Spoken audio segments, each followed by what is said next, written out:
I shut off water to over 300 homes during the hottest week of summer in Texas. You heard that right. I literally turned the tap off on an entire neighborhood. Sounds extreme, doesn't it? Trust me, you haven't heard half of it yet. If you stick around, you'll discover how a small rancher like me ended up facing down a powerful homeowners association and, against all odds, winning. I never thought I'd be the guy who leaves families scrounging for bottled water at midnight, but that's exactly what happened when the HOA built a pipeline through my land without permission. The story gets far more twisted than you'd ever imagine, so buckle up and let me tell you how it all began.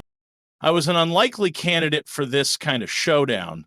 My life used to revolve around code, servers, and weekly deadlines in Silicon Valley.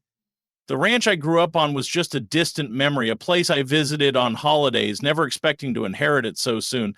But fate had other plans. The phone call arrived late one evening while I was debugging a hopeless chunk of software. The voice on the other end said, my father had suffered a massive heart attack. By the time I scrambled onto the red-eye flight and landed in Texas, it was over.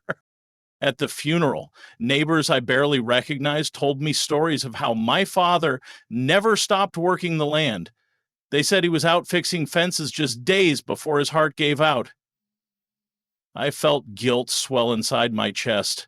I had been too consumed by office life to notice Dad getting older, and now here I was, stepping off a plane into a funeral I never anticipated.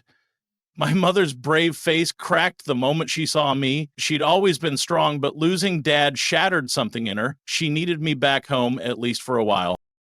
Dad left me the ranch, all 15 acres of it. That might not sound like much in a massive state like Texas, but it was ours, passed down through 3 generations.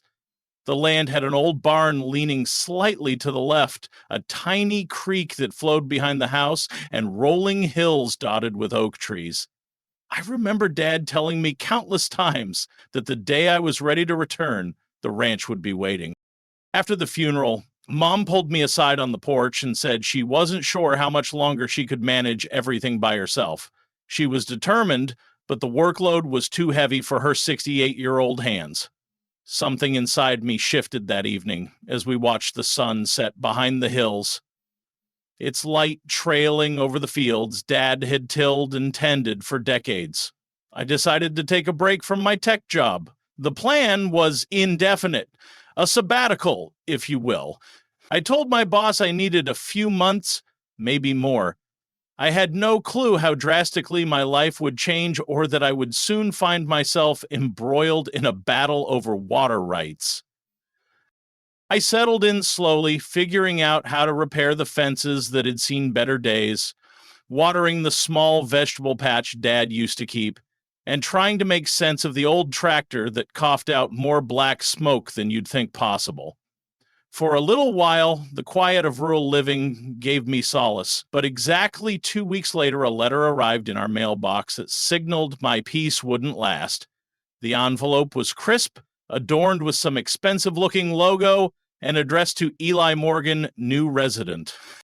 Inside, I found an invitation to a welcome gathering at the Clear Hollow Ridge Community Center. Clear Hollow Ridge, from what I recalled, was an upscale subdivision that sprang up a few years back, just past the boundary line of our property. Dad used to mutter about it, something to the effect of, those folks move out here for peace and quiet, then complain about the smell of actual country living. Mom told me that maybe I should go, that Dad was always stubborn about them, but perhaps I could start fresh. I was hesitant. The invitation felt both polite and foreboding, yet I agreed to attend, mostly to keep Mom at ease. The Clear Hollow Ridge Community Center had more glass than any building I'd ever seen in these parts. From the moment I stepped inside wearing my best jeans and a half wrinkle-free shirt, I could sense I was out of place. Waiters milled about carrying trays of champagne, while small clusters of residents stood in designer outfits discussing their latest vacation or landscaping project. Amid those polished people, I spotted a tall woman with precisely styled blonde hair and a smile that flickered more than it glowed. She walked toward me like she had a mission. "You must be Eli Morgan," he said, extending a hand covered with rings that caught the overhead lighting in brilliant flashes. "I'm Cynthia Roberts, president of the Clear Hollow Ridge Homeowners Association. We are delighted you could join us." Her polite tone barely masked the clinical way she sized me up. Behind her stood a sharp-eyed older man with silver hair, introduced as Richard Coleman, the HOA's vice president, and an apparently retired attorney. We engaged in small talk that felt more like an interrogation. Cynthia praised the region's potential for real estate growth and told me how Clear Hollow was lifting the area's profile.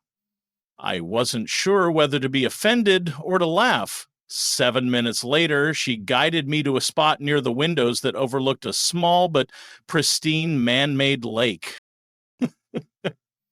Once we were alone, Cynthia's smile tightened. "Eli, we're truly sorry about your father's passing. He was quite a character." She said character in such a way that it didn't sound like a compliment.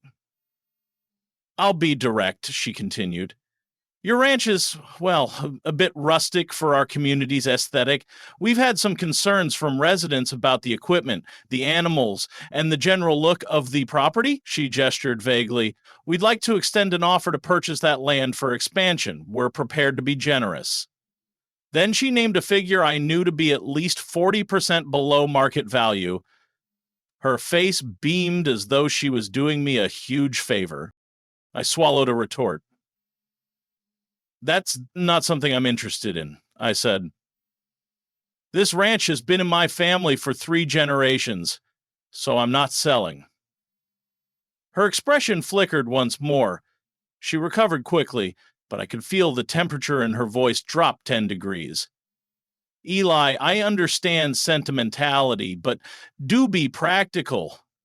You're from Silicon Valley, right? Not exactly a rancher. We'd help you transition out of a property that's become, well, burdensome." I set down my champagne glass, trying to keep calm. "I appreciate your concern, but the answer is still no. I have no intention of selling." She placed a manicured hand on my forearm as I turned away, leaning in with the kind of forced sympathy that felt unnerving. "Being neighbors can be easy or difficult," she murmured. "I'd hate for us to start on the wrong foot." I pulled my arm away, gently but firmly, and left without another word, unsettled by the implied threat. When I got home, Mom was on the porch shelling peas. I recounted the entire conversation, and she just shook her head. "Your father had to deal with them too," she said. "They kept pressuring him to sell, then escalated to sending code violation notices, even though we're not under their jurisdiction."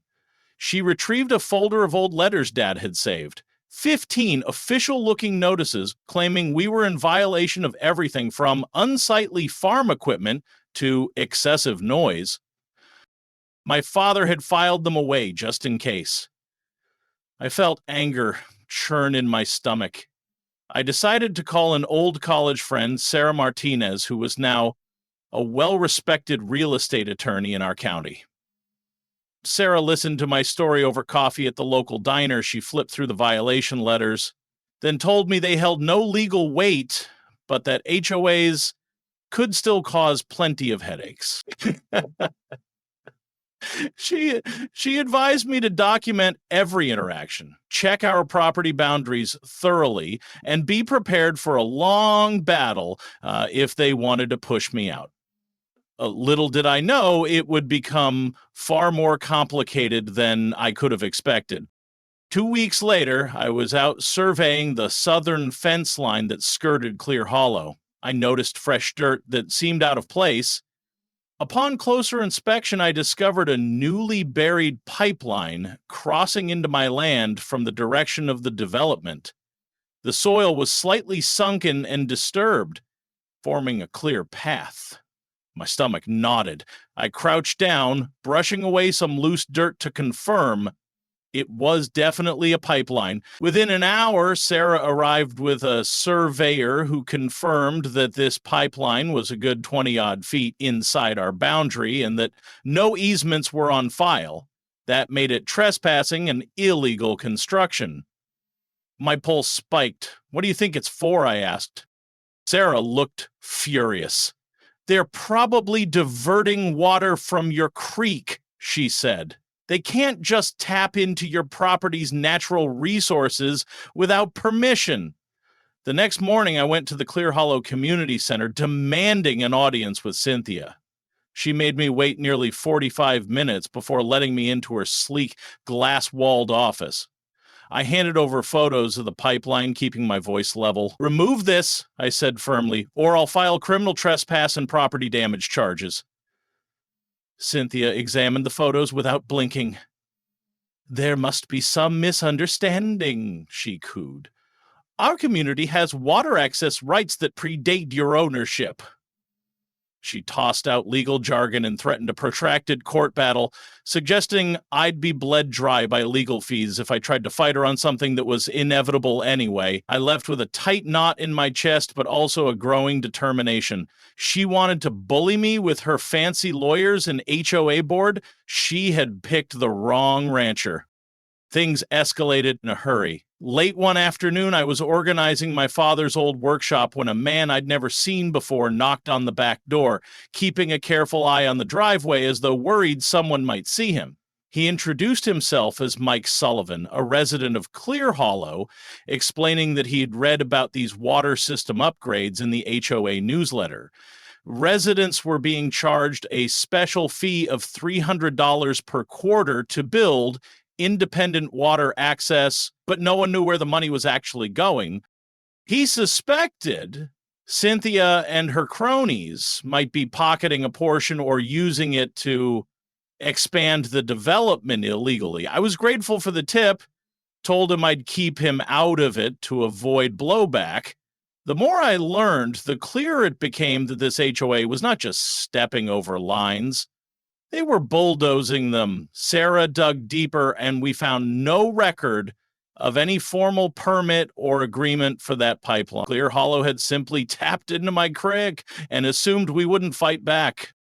Late one night, I was reviewing some property tax documents in Dad's old office when I noticed a faint noise outside. Checking our newly installed security cameras, I saw a group of men with a small excavator digging near the pipeline crossing on our land. I recognized one of them as Brad, Clear Hollow's facilities manager.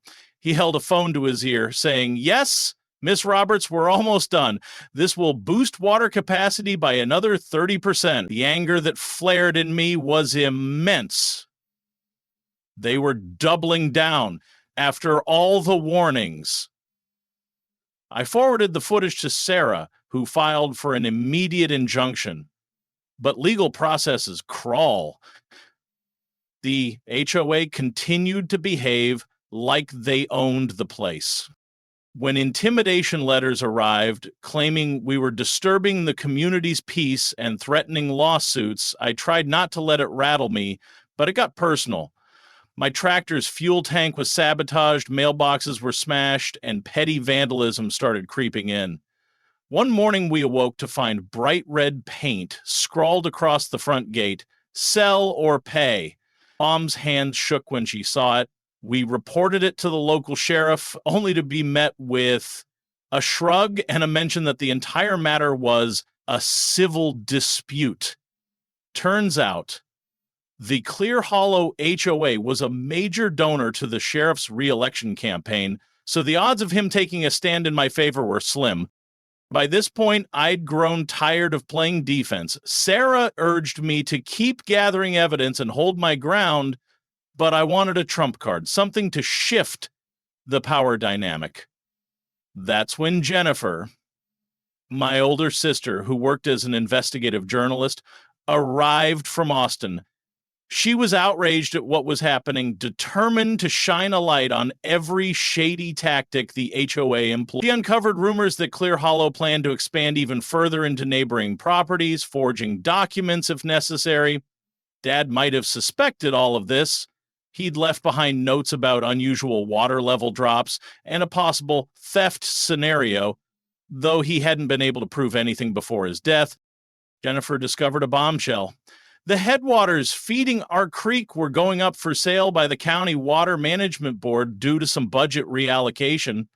If the HOA got hold of it first, they could legally claim priority over the water source, effectively strangling our ranch. That possibility was terrifying. We put our heads together, Mom, Jennifer, Sarah, and me, and decided the only way to protect ourselves was to acquire those headwaters before Cynthia found out they were on the market. Sarah helped form a limited liability company to hide my identity as the buyer. We placed a bid that was just under the radar, enough to secure it, but not so high as to draw attention. The cost was over $40,000, a hefty sum for a patch of rock and a small spring, but the strategic value was priceless. A few weeks later, we got the call that our bid was accepted. The headwaters were ours. We realized soon after that Cynthia had attempted to inquire about the sale, but she was too late. Once the deal was done, we took steps to install a control valve at the spring with all proper environmental permits in place so no one could accuse us of foul play. Our plan was to regulate water flow responsibly. We wouldn't cut off essential resources just for spite, but if the HOA insisted on stealing from us, we could at least demonstrate who held the real power over that creek. Installing the valve took 2 days and cost nearly $30,000 more, which stung. Still, it seemed a worthy investment for our livelihood and for the principle of stopping a blatant theft. Sarah made sure everything was documented, from the reason behind the installation to the official county approvals. We were walking on a tightrope legally, but it was ours to walk, not the HOA's. When we finished, I tested the mechanism in a small, controlled manner. The moment the valve partly closed, the creek's flow dropped significantly downstream, enough to affect Clear Hollow's decorative fountains and their precious golf course-like lawns. We reopened it that same evening, cautious not to cause real harm just yet. Meanwhile, rumors flew in Clear Hollow about potential sabotage. Cynthia tried to calm the residents by telling them it was maintenance and that the pipeline installation on our property was legitimate because Dad had supposedly signed an agreement long ago. Jennifer managed to get her hands on that alleged contract, and we discovered the signature was a crude forgery. The legal stakes skyrocketed, with potential charges of fraud, forgery, and trespassing piling up. Matters came to a head during a severe heat wave. Temperatures soared above 100 degrees every single day. Clear Hollow's water usage spiked as residents blasted their sprinkler systems to keep their pristine lawns from drying out. And that was when we made our move. I remember standing by the headwaters early one morning, phone in hand, pondering if I should do it.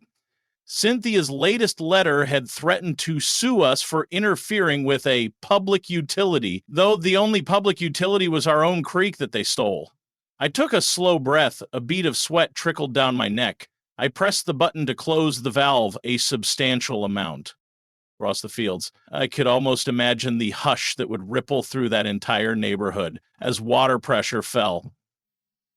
By late afternoon, I started getting frantic voicemails from unknown numbers, presumably Clear Hollow residents, complaining that their sprinklers weren't working.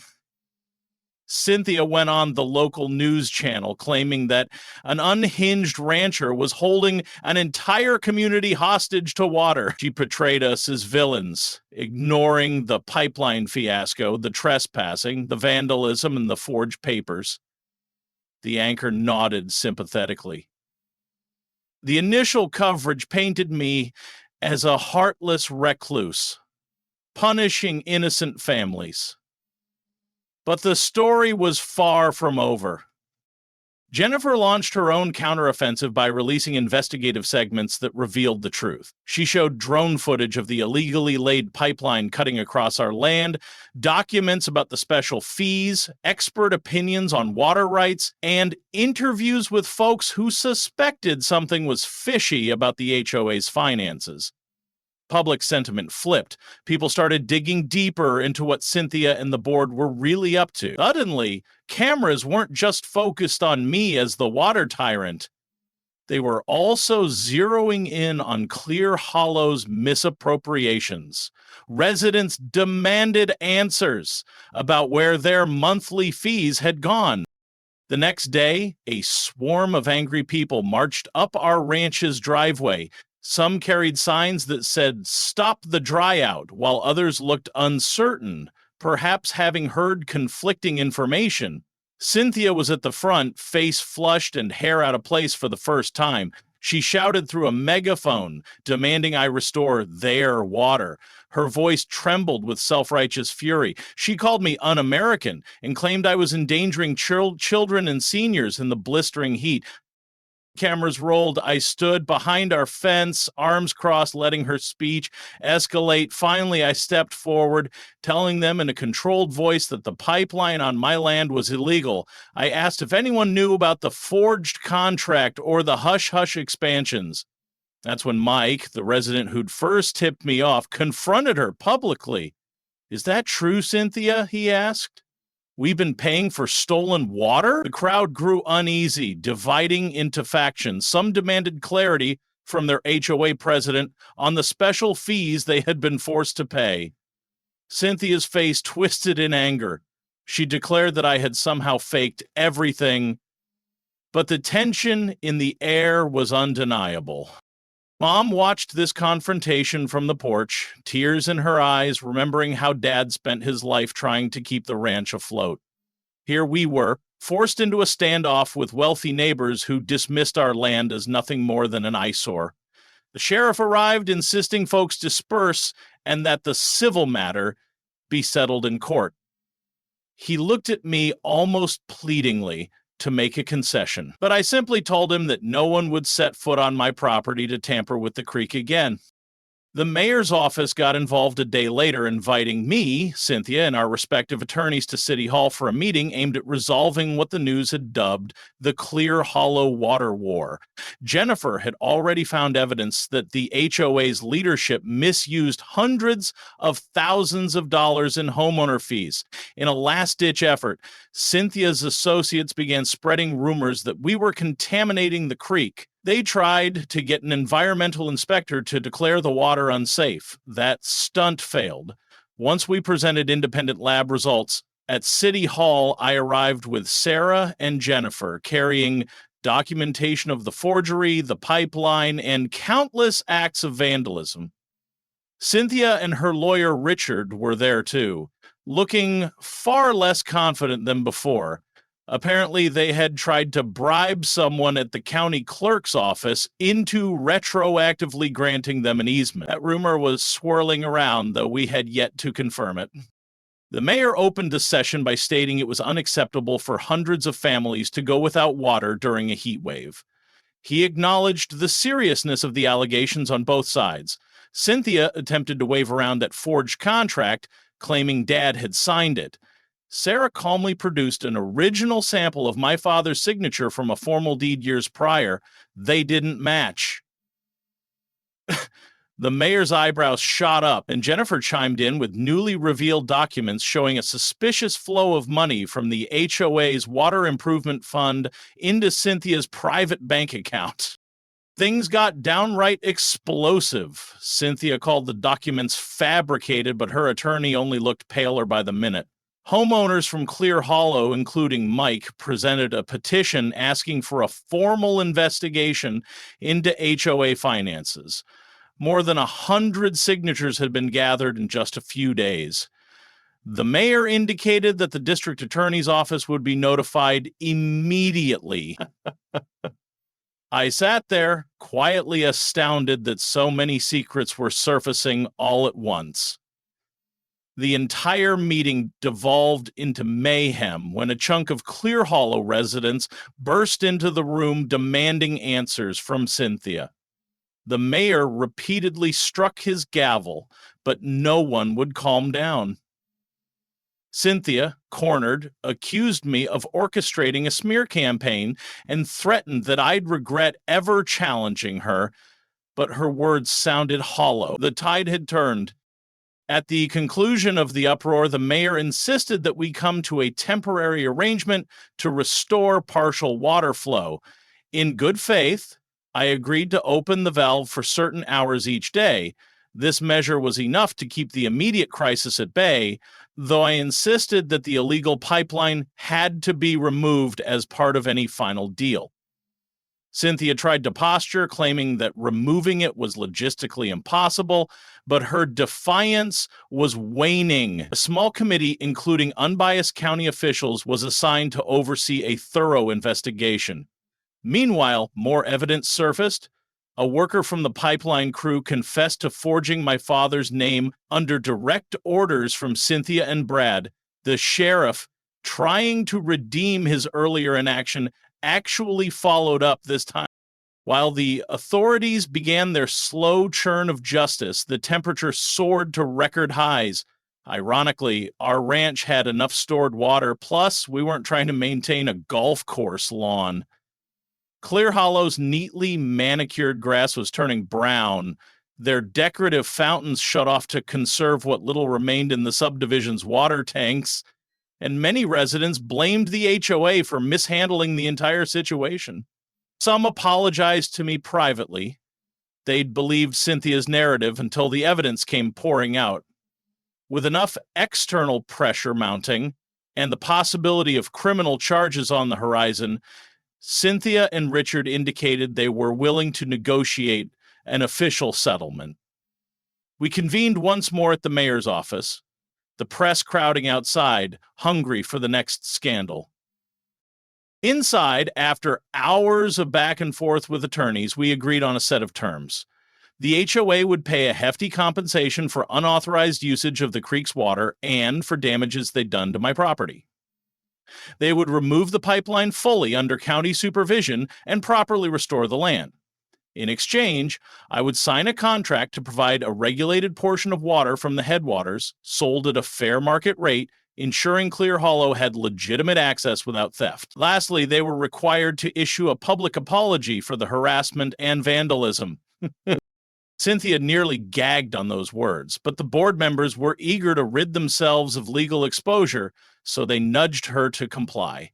Sarah meticulously wrote everything into the final agreement, which the mayor and county officials co-signed to guarantee no future tampering.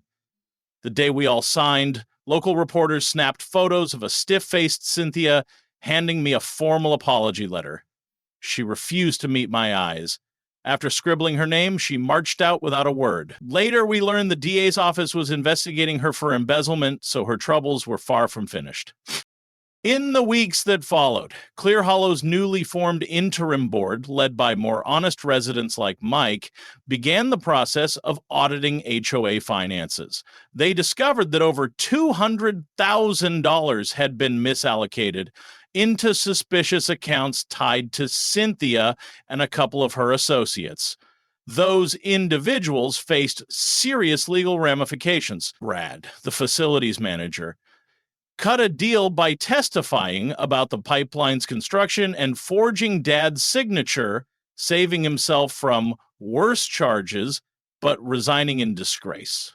Meanwhile, Lisa, a neighborhood volunteer, stepped up to reorganize the HOA in a more transparent way.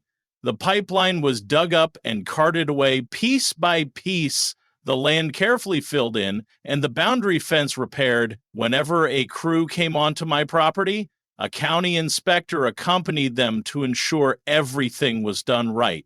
The sense of relief was enormous. We used the settlement money to upgrade our ranch's irrigation system in a sustainable fashion, implementing solar-powered water pumps and advanced filtration for the creek. Mom said Dad would have been proud that we didn't just pocket the cash. We also established a small educational area along the creek to show local kids how precious water resources are. Jennifer published an expose about corrupt HOAs and the importance of land rights, which gained traction statewide. She interviewed me on camera, and I'll admit it was nerve-wracking, but I wanted to share our story so others could stand up for themselves if faced with similar bullying. There were moments in those final weeks, walking the boundaries of our newly reinforced fence, when I'd think about Dad and what he'd have done if he'd lived to see this fiasco unfold. I think he'd have fought just as fiercely. Although it pained me to resort to such drastic measures, cutting off water during a scorching summer, I believed it was the only way to get the HOA to the negotiating table. Sometimes, you have to force people to see the impact of their own wrongdoing. In the end, Clear Hollow's lawns recovered. Their families got a fair water supply. Our ranch? We had security, a solid legal framework, and the knowledge that we had stood up for ourselves. A few months later, on a mild autumn afternoon, Mike invited me to a newly organized community barbecue at Clear Hollow. He said a lot of residents wanted to mend fences, figuratively speaking. I decided to go, curious about how everyone would respond. The atmosphere was more relaxed than I expected. Folks offered friendly nods, some apologized for the tension, and a couple of them even asked if I'd teach them about drip irrigation techniques to conserve water. As the sun dropped behind the hills that evening, I found myself shaking hands with neighbors who, despite everything, were starting to see us not as adversaries, but as part of a collective region that needed to coexist. I can't say all bad blood evaporated, but the air did feel lighter. Though Cynthia's fate was sealed, the day her corruption was laid bare, she faced criminal charges for fraud and potential jail time. My mind was less on her and more on what we had built: a stronger sense of ownership, a fortress of legal standing, and a new appreciation for the power of collaboration when good people refuse to be intimidated. There were times I thought about returning to my tech career. I'd had the initial idea of a sabbatical, but my perspective, maybe. I realized life in an office couldn't compare to standing on the porch at sunrise, hearing the wind through the oaks, knowing I was finally fulfilling the role Dad always believed I'd take on. The ranch, for all its challenges, felt like home in a way no city job ever did. In the quiet that followed the resolution, I'd wander down to the creek with Mom. We'd check on the water flow, ensuring everything was running smoothly. She'd mention Dad, how he used to kneel at that very spot, feeling the soil for moisture before planting anything. She'd recall the evenings when he'd watch the setting sun and say, nature was always the best teacher if we just paid attention. I watched the water swirl gently around rocks, thinking that for so long I took such a resource for granted. My father's little stretch of creek was essential not just for us, but for hundreds of homes across the fence. That realization made me step more carefully. Occasionally, local reporters still showed up, trying to do follow-up stories. Jennifer's piece garnered a lot of attention, fueling debates about homeowners associations and private land rights. Some state lawmakers even proposed stricter regulations to prevent HOAs from overstepping boundaries. Sarah, my attorney friend, became a recognized figure for defending landowners facing intimidation. She told me more landowners had contacted her, sharing their own horror stories about being pressured to sell or forced to comply with bizarre rules. In a way, our fight became a rallying point, encouraging people to stand firm. That entire saga taught me the value of stepping up, even when the enemy seems bigger. Sometimes the biggest advantage is simply refusing to be bullied, consistently gathering proof and forming alliances with the right people. The day the pipeline was fully dismantled felt symbolic. I watched the machinery lift the final segment from the ground, the sun glinting off metal that once channeled our creek to water someone else's lavish lawns without even a courtesy call. I exhaled, letting a portion of the tension in my chest fall away. The headwaters remained ours. The flow became regulated under a legitimate contract that kept both sides honest. It felt like justice. When everything was settled, Mom insisted we take a day off to celebrate.